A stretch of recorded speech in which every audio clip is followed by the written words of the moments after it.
तो हेलो बच्चों, स्वागत है आपका आपके अपने YouTube channel maths by section में। तो बच्चों, आज के इस वीडियो में हम आपको बताएंगे बिहार बोर्ड गणित कक्षा 10 का जो है अध्याय 9 को, जिसका नाम है त्रिकोणमिति के कुछ अनुप्रयोग। तो बच्चों, आज के इस वीडियो में हम आपको प्रश्नावली 9.1 के जो है प्रश्न संख्या 3 से समझाएंगे। तो प्रश्न 3 क्या कह रहा है, सब कोई पेज नंबर 225 निकाल लें, क्योंकि इतना बड़ा क्वेश्चन लिखा हुआ है कि यहाँ लिखेंगे तो पूरा भर जाएगा। ठीक है, तो इसलिए जो है पेज नंबर 225 निकाल लीजिए और प्रश्न संख्या 3 को देखिए। प्रश्नावली 9.1 और पेज नंबर 225 प्रश्न संख्या 3 क्या कह रहा है कि एक ठेकेदार, ठीक है, बच्चों को खेलने के लिए एक पार्क में 2 फिसलन पट्टी लगाना चाहती है। ठीक है, एक ठेकेदार है, बच्चों को जो है खेलने के लिए जो है एक पार्क में 2 फिसलन पट्टी लगाना चाहती है। स्कूल में तुम देखा होगा, फिसलने वाला होता है, इधर से चढ़ता है उधर से फिसल जाता है, तो वही फिसलन पट्टी बनाना चाहता है। ठीक है, तो 5 वर्ष से कम उम्र के बच्चों के लिए वह ऐसी फिसलन पट्टी लगाना चाहती है जिसका शिखर 1.5 मीटर की ऊंचाई पर हो और भूमि के साथ 30 डिग्री के कोण पर झुकी हो। मतलब समझो, वो बोल रहा है कि 5 साल से कम उम्र के बच्चों के लिए वो फिसलन पट्टी ऐसा बनाना चाहता है जिसकी जो है शिखर की ऊंचाई कितना है, 1.5 मीटर है, जिसका शिखर 1.5 मीटर की ऊंचाई पर हो। मतलब फिसलन पट्टी जैसे है ना, पहला सवाल क्या है कि देखो, ये फिसलन पट्टी है, मान के चलो, क्या बोला है फिसलन पट्टी का, जिसका शिखर 1.5 मीटर की ऊंचाई पर हो। मतलब फिसलन पट्टी जैसे इधर से चढ़ता है ना बेचारे, मतलब सीढ़ी टाइप का बनाता है और ऐसे करके यहाँ से ससरता है ना, ये फिसलन पट्टी हो गया। और इसका शिखर की जो ऊंचाई है यहाँ से यहाँ तक कितना मीटर है, 1.5 मीटर। ये किसके लिए है, 5 वर्ष से कम उम्र के बच्चों के लिए। ठीक है, 1.5 मीटर की ऊंचाई पर हो और भूमि के साथ 30 डिग्री का कोण बनाता हो। मतलब जमीन तो यही है ना रे, इसके साथ में कितने डिग्री का कोण बनाएगा, 30 डिग्री का। तो यहाँ कोण बनाएंगे या यहाँ बनाएंगे, यहाँ पर बनाएंगे। ठीक है, तो भूमि के साथ में 30 डिग्री का कोण बनाता है। ठीक है, तो क्या याद कीजिए, तो भूमि के साथ 30 डिग्री का कोण पर झुका हुआ हो, तो जबकि इससे अधिक उम्र के लिए बच्चों के लिए 3 मीटर की ऊंचाई पर, मतलब जो 5 साल से अधिक उम्र का है उसके लिए ऊंचाई कितना ले रहा है, 3 मीटर। 2 फिसलन पट्टी बनाना है इसमें, तो मान के चलो ईंटो है। ठीक है, 5 वर्ष से अधिक उम्र के लिए 3 मीटर की ऊंचाई पर जो है फिसलन पट्टी बनाना चाहता है, और ये जमीन के साथ में कितने डिग्री का, भूमि के साथ में कितने डिग्री का कोण बनाता है, 60 डिग्री का कोण बनाता है। ठीक है, चलो बनाती है। तो प्रत्येक स्थिति में फिसलन पट्टी की लंबाई क्या होनी चाहिए, मतलब प्रत्येक स्थिति में, यानी अगर ऊंचाई 1.5 मीटर की हो और भूमि के साथ में 30 डिग्री का कोण बनाए, तो फिसलन पट्टी कितने लंबाई की होगी वो बताना है। वही ना बोला है निकालने, कितनी लंबाई की होगी। फिर अगर 3 मीटर की ऊंचाई पर हो और 60 डिग्री के कोण पर ये कोण बनाता हो 60 डिग्री का, तो इस फिसलन पट्टी की लंबाई कितनी होगी ये बताइए। बात समझ में आया? तो इसका नाम दे देते हैं ए बी सी, इसका नाम पी क्यू आर। ठीक है, तो हमें प्रत्येक स्थिति में फिसलन पट्टी की लंबाई बताना है। क्या नहीं बता पाएंगे? यहाँ हमेशा क्या बनता है, समकोण। यहाँ क्या बनता है, समकोण। यानी समकोण के सामने वाले को क्या कहते हैं, कर्ण कहते हैं, है ना। और कर्ण है ये, थीटा के सामने वाले क्या कहते हैं, लंब कहते हैं। जिसका मान दिया रहता है हम उसको लेते हैं और हिसाब क्या हो जाता है, बन जाता है। फिर थीटा के सामने वाले को क्या कहेंगे, लंब। समकोण के सामने वाले क्या कहेंगे, कर्ण। हमें दोनों, इसमें भी कर्ण ही निकालना है, इसमें भी कर्ण ही निकालना है। तो त्रिभुज किसमें, हिसाब समझ में आया? तो भाषा तो बहुत ही लंबा चौड़ा लिखा हुआ है, लेकिन है कुछ मतलब हार्ड नहीं। एक बार फिर से हम पढ़ते हैं, समझ लीजिए इनको। एक ठेकेदार बच्चों को खेलने के लिए एक पार्क में 2 फिसलन पट्टी बनाना चाहता है, 2 फिसलन पट्टी, एगो ईंटो एगो ईंटो। ठीक है, 2 फिसलन पट्टी बनाना चाहता है 5 वर्ष से कम उम्र के बच्चों के लिए। वह एक ऐसी फिसलन पट्टी बनाना चाहती है, 5 वर्ष से कम उम्र के बच्चों के लिए ऐसा फिसलन पट्टी बनाना चाहता है। ठीक है, जिसका शिखर 1.5 मीटर की ऊंचाई पर हो, जिसका शिखर जो है ना कितने मीटर की ऊंचाई पर हो, 1.5 मीटर की ऊंचाई पर हो और भूमि के साथ 30 डिग्री के कोण पर झुकी हो। यानी ये झुका हुआ रहेगा कितने डिग्री के कोण पर, 30 डिग्री के कोण पर। ठीक है, ये हो गया। और जबकि इससे अधिक उम्र के बच्चों के लिए, किससे किससे अधिक उम्र के लिए, 5 वर्ष से अधिक उम्र के बच्चों के लिए। ठीक है, उम्र के बच्चों के लिए 3 मीटर की ऊंचाई पर अधिक ढाल की फिसलन पट्टी बनाना चाहती है। मतलब 3 मीटर की ऊंचाई पर अधिक ढाल की फिसलन पट्टी बनाना चाहती है। ठीक है, फिसलन पट्टी बनाना चाहती है जो भूमि के साथ कितने डिग्री का कोण बना रहा है, 60 डिग्री का। तो प्रत्येक स्थिति में फिसलन पट्टी की लंबाई क्या होनी चाहिए, मतलब ये जो फिसलन पट्टी है, ये जो फिसलन पट्टी है, ये निकालना है। क्या समझ में आ गया ना सारा बात? तो आप लोगों को बुक अपने सामने में निकाल के रखना है, तभी समझ में आएगा सब सभी बातों को अच्छे से। और ये पूछता है 5 नंबर में। यहाँ से कोई भी सवाल पूछेगा तो कितने में आएगा? 5 नंबर में। और जो भी, जैसे 1 नंबर थोड़ा सा छोटा था इसलिए वो 2 नंबर में ही पूछेगा, बाकी बात 1 नंबर को छोड़ के 2 3 4 मतलब 16 तक हिसाब है इसमें, तो सभी 5 नंबर में पूछने के लायक है। तो चलिए अब इसको देखते हैं। पहले त्रिभुज किस में रे? ए बी सी में। कोई दिक्कत है? धुंधला है? सही हुआ? नहीं हुआ सही? देखो त्रिभुज किस में? ए बी सी में। अभी सही हो गया? तो त्रिभुज ए बी सी में क्या है कि थीटा समकोण के सामने वाले क्या कहते हैं? कर्ण, और थीटा के सामने वाले क्या कहते हैं? लंब। तुम लंब बट्टे कर्ण ले लो या कर्ण बट्टे लंब ले लो, दोनों सही है, कोई दिक्कत नहीं है। तो क्या ले लेते हैं? लंब बट्टे कर्ण ले लेते हैं। फिर धुंधला हो गया? चलो लंब बट्टे कर्ण अगर लेंगे तो क्या होगा? सही हुआ? तो लंब बट्टे कर्ण लेंगे तो किसका फॉर्मूला होता है? लंब बट्टे कर्ण साइन थीटा का। थीटा की जगह कितना डिग्री है? 30 डिग्री। तो हम लोग भी क्या लिख देंगे? 30 डिग्री लिख देंगे। कोई दिक्कत है? तो लंब का मान कितना है? 1.5 है ना, 1.5 बट्टे कर्ण कितना है? सही हुआ? तो कर्ण कितना है बताओ? कर्ण है AC बराबर साइन 30 का मान कितना होता है? 1/2। अब बताओ, या AC गुना 1 करेंगे तो AC बराबर 1.5 गुना 2 करेंगे, बताओ 1.5 का गुना 2 करेंगे तो कितना हो जाएगा? 3 हो जाएगा। यानी तो 15 दूनी 30, एक दशमलव है तो यहाँ मार देंगे दशमलव, दशमलव जीरो को वैल्यू है नहीं है, तो इसलिए 1.5 दूनी कितना? 3। नहीं समझ में आया? इसलिए AC का मान कितना आ गया रे? 3। तो देखो 5 वर्ष से कम उम्र के बच्चों के लिए फिसलन पट्टी की जो लंबाई होनी चाहिए कितनी होनी चाहिए? 3 मीटर होनी चाहिए।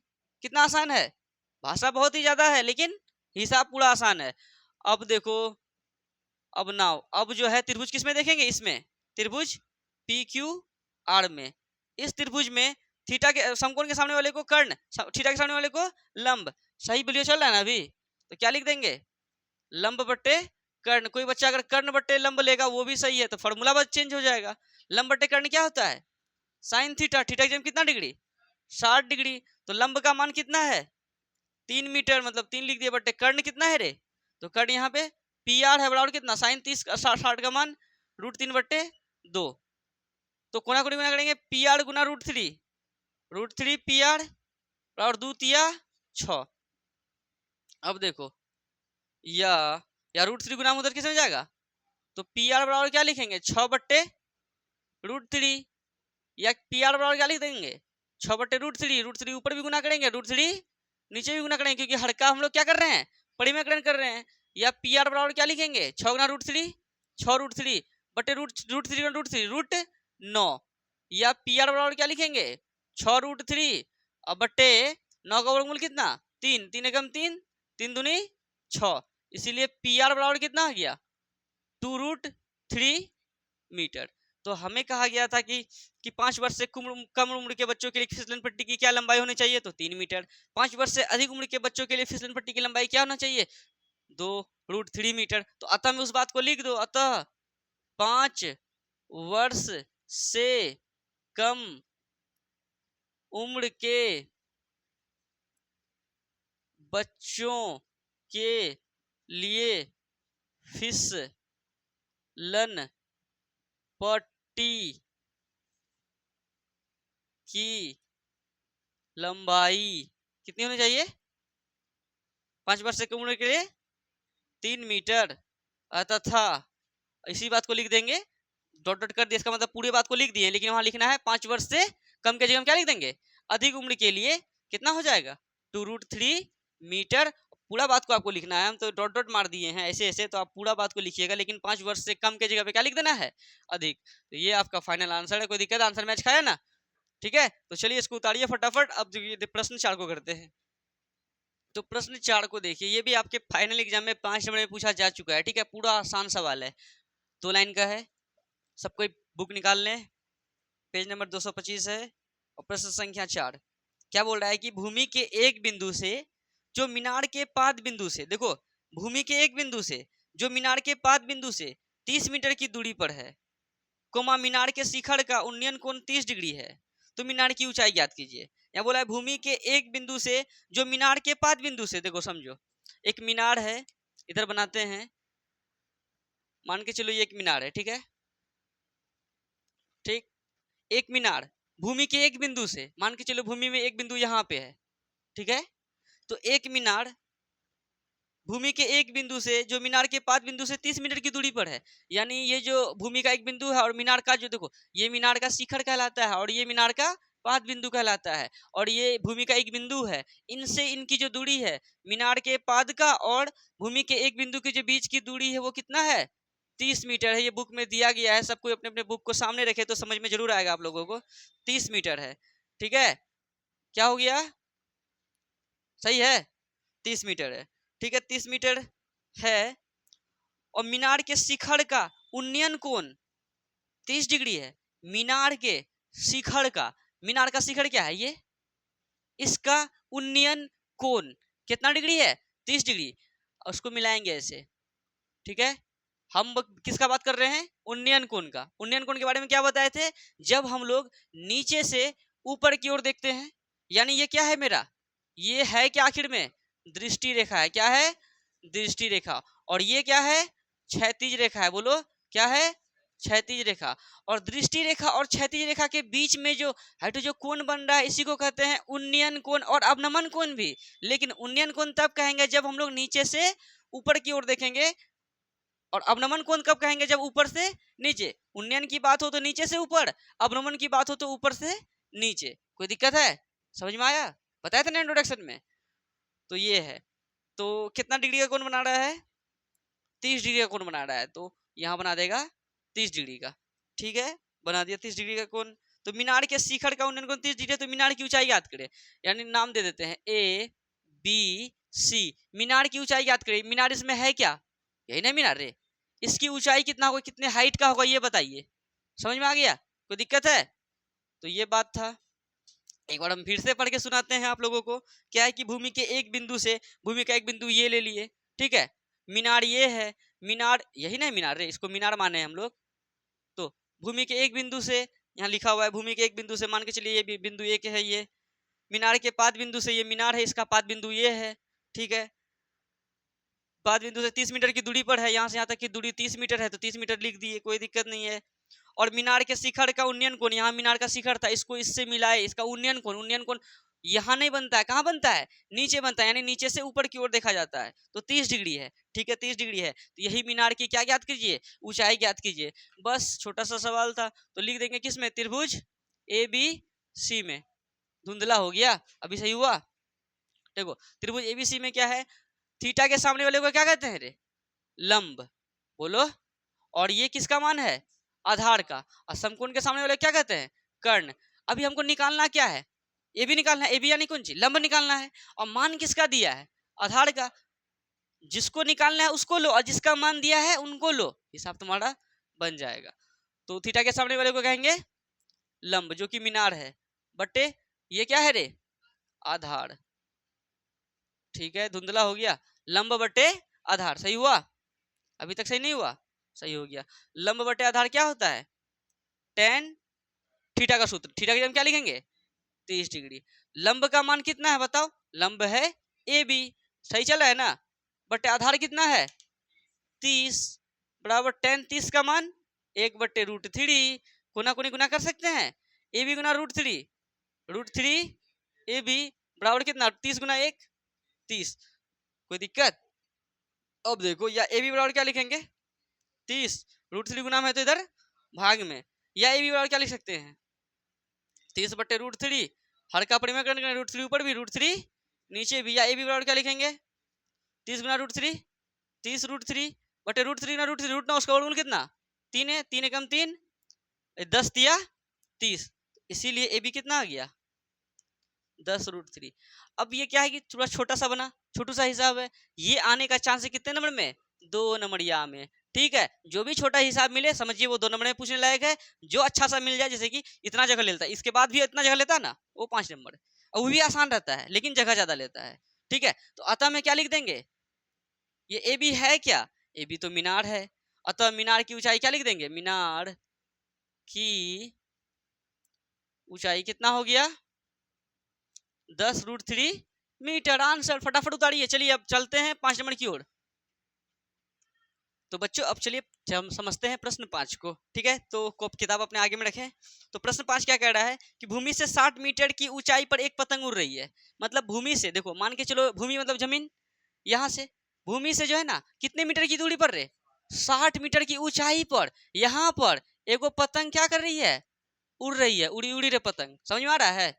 तो भूमि से 60 मीटर की ऊंचाई पर क्या हो रही है, एक पतंग उड़ रही है, चलो ठीक है उड़ रही है, कहाँ गया रे, हाँ 60 मीटर की उड़ रही है। पतंग से लगी डोरी को अस्थायी रूप से भूमि के एक बिंदु से बांध दिया गया है। यहाँ पर जो डोरी रखा लगा होगा ना रे पतंग का, मान के चलो ये डोरी ये है, ठीक है, यहाँ इस डोरी को ना एकदम अस्थायी रूप से कहाँ पर, जमीन पर, कितने मीटर की मतलब जमीन पर, कहाँ गया, पतंग में डोरी पतंग में लगी डोरी को अस्थायी रूप से भूमि के एक बिंदु से बांध दिया गया है। यहाँ पर जैसे होता है ना पतंग का, कभी कभी देखा होगा पतंग कोई उड़ाता है तो उसको बांध देता है, पतंग उड़ते हैं, तो वही चीज है। ये पतंग की रस्सी को जो है ना, वो जो डोरी है उसको एकदम जमीन पे यहाँ पे अस्थायी रूप से बांध दिया गया है, ठीक है बांध दिया गया है, चलो ठीक है, कहाँ गया रे, बांध दिया गया है। तो भूमि के साथ डोरी का झुकाव 60 डिग्री का है, भूमि के साथ, जमीन के साथ में जो है ना डोरी का जो झुकाव है ना कितने डिग्री का है, 60 डिग्री का। तो इसको ऐसे करके मतलब इसको मिलाना पड़ता है, ठीक है, इसको मिलाएंगे ऐसे, और यहाँ झुकाव कितने डिग्री का है, 60 डिग्री का है, ठीक है। तो यह मानकर कि डोरी में ढील नहीं है, मतलब इसमें कोई ढील नहीं है, मतलब समझ में आ रहा है, एकदम कस के बांधा है, धुंधला हो गया, अच्छा ठीक है, कोई ढील नहीं है, मतलब इसको कस के अच्छे से बांध दिए हैं। तो डोरी की लंबाई ज्ञात कीजिए, यानी ये डोरी कितनी लंबी है इसको बताइए। अब बताओ थीटा के सामने वाले को लंब निकालना, क्या है ये क्या है, कर्ण, लंब बटे कर्ण ले लेंगे, किसका होता है, साइन थीटा, थीटा कितना डिग्री, 60 डिग्री, हिसाब बन के क्या हो गया, रेडी, कोई भारी चीज तो है नहीं, तो ठीक है इसका नाम देते हैं ए बी सी। तो क्या लिख देंगे, त्रिभुज किसमें, ए बी सी में, थीटा के सामने वाले को क्या कहेंगे रे, लंब बटे, सही है, लंब बटे ये क्या होगा, आधार होगा, लेकिन हमें लेना क्या है, क्यों क्यों कर्ण क्यों लेंगे, क्योंकि हमें डोरी की लंबाई ज्ञात करना है, ये डोरी की लंबाई है, जिसको निकालने बोलेगा उसको लेंगे, जिसको नहीं बोलेगा उसको क्या लेंगे, मतलब जिसका मान और जिसको निकालना है उसको लेना है, लंब बटे कर्ण, ठीक चल रहा है रे धनुजा, क्या होता है साइन थीटा, थीटा एकदम कितना डिग्री, 60 डिग्री। देखो लंब का मान कितना है, थीटा के लंब का मान कितना, बटे कर्ण कितना, कर्ण कितना है ए सी, बराबर साइन 60 का मान कितना, √3/2, बताओ ए सी गुना √3, √3 ए सी बराबर 2 गुना 60, 120, ये ए सी बराबर क्या लिखेंगे रे, 120 बट्टे √3 गुना में है तो इधर भाग में, या ए सी बराबर क्या लिखेंगे, 120 बट्टे √3 ऊपर भी और √3 नीचे भी, या ए सी बराबर क्या लिख देंगे, 120 गुना √3, 120 √3 बटे √3 रूट 9, लेकिन उसका वर्गमूल कितना 3, 3 एकम 3, 4 तिया 12 होता है ना, एक जीरो चिपका दिए, इसीलिए ए सी बराबर कितना आ गया 40√3। ये ए सी है क्या, ए सी डोरी की लंबाई है, तो लिख देते हैं, अतः डोरी की लंबाई कितनी हो गई 40√3 मीटर। कोई दिक्कत है, ये हमारा फाइनल आंसर है। और ये कितना छोटू सा में बना, ये सब हिसाब पूछता है 5 नंबर में, ये सब हिसाब, अब बताओ ठीक है ना। तो आज के लिए बच्चों इतने ही रहने देते हैं। आज प्रश्नावली 9.1 का जो है प्रश्न संख्या हम 3 को बताए हैं, 4 को बताए हैं, 5 को बताए हैं, नहीं 3 सवाल को बताए हैं, और आप अच्छे से इसको रिवीजन कर लें, कोई हार्ड हिसाब है नहीं। तो आपका होमवर्क क्या है, आपका होमवर्क है 9.1 का जो है 1 number, 2 number, 3 number, 4 number, 5 number तक हो गया ना। इन सभी हिसाब को आप लोगों को ज्यादा नहीं, 2-2 बार बनाना है। कितने कितने बार, 2-2 बार, प्लस इसके इंट्रोडक्शन को INTRO इंट्रो डिस्ट्रक्शन वीडियो को जो है ना आपको एक बार देख लेना है। इंट्रोडक्शन को आज शाम में 7 बजे वीडियो आने वाला है, तो एक बार इंट्रोडक्शन क्लास को जरूर एक बार देख ले, ताकि आपको उन्नयन कोण अवनमन कोण में कोई दिक्कत ना हो, क्योंकि इसके बाद जो सवाल सब पढ़ेंगे उसमें उन्नयन अवनमन का ही यूज है, नहीं तो आपको दिक्कत हो जाएगा। दिक्कत ना हो इसके लिए आप एक बार इंट्रोडक्शन क्लास को देख ले, ज्यादा देर का इंट्रोडक्शन 20-25 मिनट का होगा, एक बार उसको देख ले। उसके बाद 9.1 का जो 1 नंबर से लेकर 5 नंबर तक के सभी हिसाब को जो हम बता दिए हैं उनको 2-2 बार बना लें। उसके बाद यहाँ से आपके एग्जाम में अगर पूछा जाएगा सवाल तो आप छोड़िएगा नहीं, उनको एकदम बढ़िया से बन जाएगा, कोई दिक्कत नहीं होगा। तो चलिए बच्चों, आप लोगों से अब मिलते हैं नेक्स्ट वीडियो में, धन्यवाद।